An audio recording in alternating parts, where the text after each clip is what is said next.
Yeah, we started off on Wednesday travelling across to Statesboro to play Georgia Southern, which was a tough road trip. Plenty that we should be used to by now in the non-conference schedule that we've had. So it was a good experience for us to go out there. First time we've played Georgia Southern since I've been here. So it was new for us, a new outlook on a team we haven't had any experience playing. So it was good to go out there and challenge ourselves against them. They were super athletic. They won the regular season last year. And I think we saw a little glimpse of that on Thursday night. I think both teams were in similar situations where we had really rough starts to the conference because of the level of opposition we had played. So I knew both teams were going to come in with a little bit of fight in them to try and get an outcome in the game. We went down 1-0. We brought it back to 1-1. They got their second goal with about 8 minutes to spare, and in that time we have to start pushing to try and find an equaliser. It didn't fall in our favour, and we got counter-attacked, and they scored a third. But it's part of the game. You live and you learn. You got to go for it. You can't just sit back and wait for the other team to make some mistakes before we go in. So we went in with a fighting spirit, but we came out on the opposite side of the win column.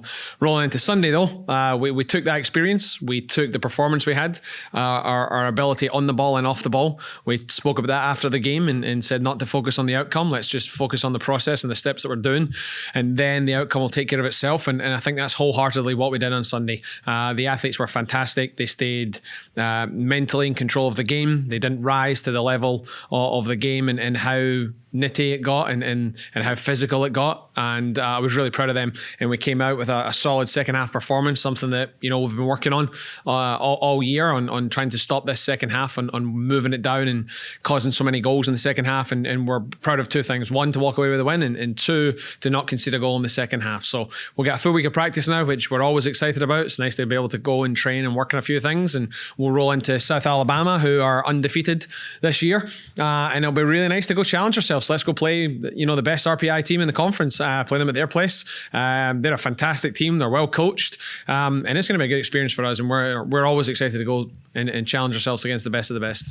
How impressed were you that kind of like you had that strong second half, and on top of it, you got able to pull 2 goals in the first half as well? Yeah, really, really happy with that. I think that the second half was the big thing.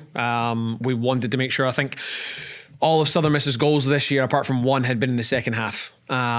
So it was it could have been a perfect storm where they scored all their goals in the second half and we conceded all our goals in the second half. So it was something that we had talked about as the team and worked on some things to stay in the moment and make sure we weren't slipping mentally and switching off. So really proud of both of those combined. And more so with that, the response and the Alyssa goal after it was 1-1 to kind of give you guys the lead for good. Like, what were your thoughts with that of your team essentially responding fairly quickly? Yeah, it's something they done even against Georgia Southern as well. Georgia Southern scored and we scored again to equalise it. So that fight's always been there. The athletes are tremendous at that. They really do. They face adversity well. I think it was yourself that asked the question a few weeks ago, and we always said once we go down a goal, we always fight back and we always play well. It's when we start the game and it's 0-0, it feels as if we just lack that little bit of fire and that little bit of passion, that little bit of drive to go out and take the game. But as soon as we go down a goal, we always seem to fight back really well. We showed that against Georgia Southern. We showed it again against Southern Miss. So yeah, really proud. Now it's just making sure that me and my staff, we can organise and put the athletes in the best place for success. And we're fortunate enough that we could do that on Sunday.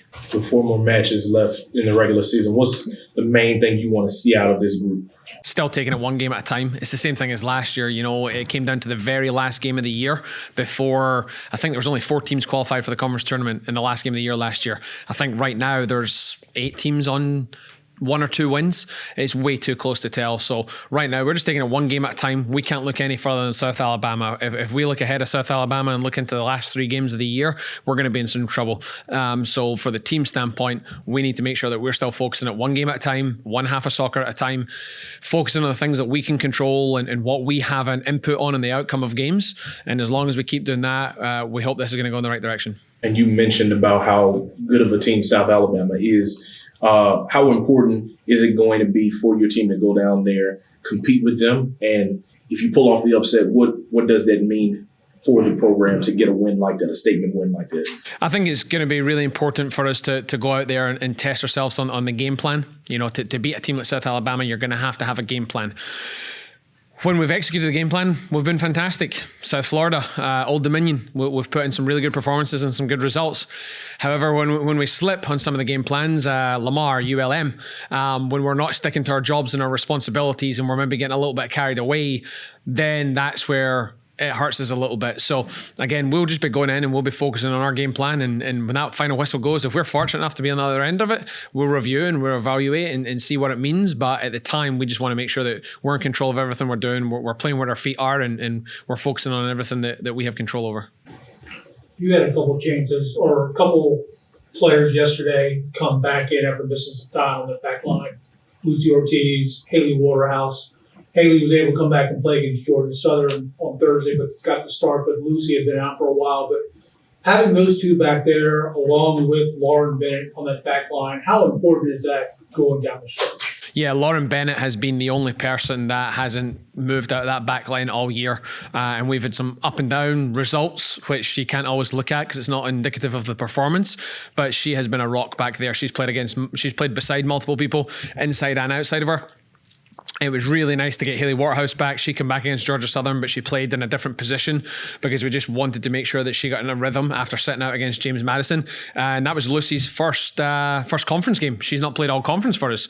And I think that showed as well. That really showed that to have your captain and your leader come back, to put in performances, that Haley Waterhouse to get a goal as well, for Lucy to come into the game on both halves, play the minutes she did after sitting out and have an impact on the game. I think that really helped the whole unit. But again, the rock that's been back there is Lauren Bennett. She's been solid every single game. Doesn't matter who she's beside or not. She has grown every single game. If there's a young lady that's grown the most this year, it's been her in her performance, and she put in a solid 90 minutes yesterday again. You got this one game this week in South Alabama. Is it beneficial that having that much time before you play that game, or would you have preferred to have played it a little sooner? No, we want the time. We've got such a young team. You know, the players that just got mentioned there. Lauren Bennett is a junior. Haley Waterhouse is a junior. Lucy Ortiz is a junior. We've been playing a lot of freshmen and sophomores. It's important that we train. It's important that they can understand the principles of the program, our ideas and our philosophies of what we want to do. So the more training that we can get in, the more we can teach. The more we can teach, the more they learn, and the more they learn, it benefits not only potentially this weekend, but my main focus is the longevity of the program. These freshmen and sophomores learn now. It helps next offseason, it helps next fall, and it's a big domino effect. How much of a morale boost was yesterday's win in as far as looking ahead to South Alabama? I think talking to the athletes, I think that it wasn't a huge boost because we had been feeling in the performances, we had been playing well. I think, Alyssa had summed it up best after the game when she had said it. She felt it coming. She felt it was coming there because we started to put some pieces together. I think psychologically, it's probably nice to see a win on the scoreboard, but we've been playing some good stuff. We've been defending as a team. We've been attacking as a unit. Our principles have gotten better each game. So I think it was just nice to see us put the performance together and get the outcome for that game. I don't think it's going to have any effect rolling into Sunday because we're not going to overlook South Alabama and how talented they are. But Natalie Mays had to come in an unfortunate situation. How proud of you of her being able to step up in that moment with the game on the line and be able to stay strong and not break? Natalie is mature beyond her years. You would not have guessed that she's a freshman if it didn't say it on the website. It's been so close between her and McKenna this year, but we know how good McKenna's been in the goal during the games. And when someone's playing that well, as a coach, you're not going to make a change. But yesterday, unfortunately, our hands were forced. We made the change, but we are so comfortable with Nat going in there. I mean, you saw her composure on the ball. You saw how strong she was in the goal. She is mature beyond her years, and her performances aren't of a freshman. So as a coach, you're very excited to have two goalkeepers of that level of ability. And I think she's going to come in and do a great job on Sunday.